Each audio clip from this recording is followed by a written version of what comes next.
How to solve Google Meet joining problem on Android phone. Hello guys, in today's video I'm gonna show you how to fix joining problem on any Android phone. First, click Play Store and make sure your Google Meet is updated, and if you found here updates, just click on it and that's it. Now let's move to the next step.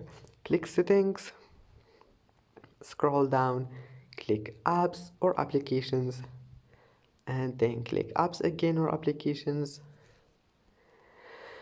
and here type Meet and click on it, and now click Force Stop. Here you will find it and click Storage, Clear Cache. Don't forget Clear Cache, click on it, and that's it.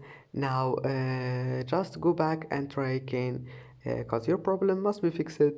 And that's it for today's video. Don't forget like and see you in the next video.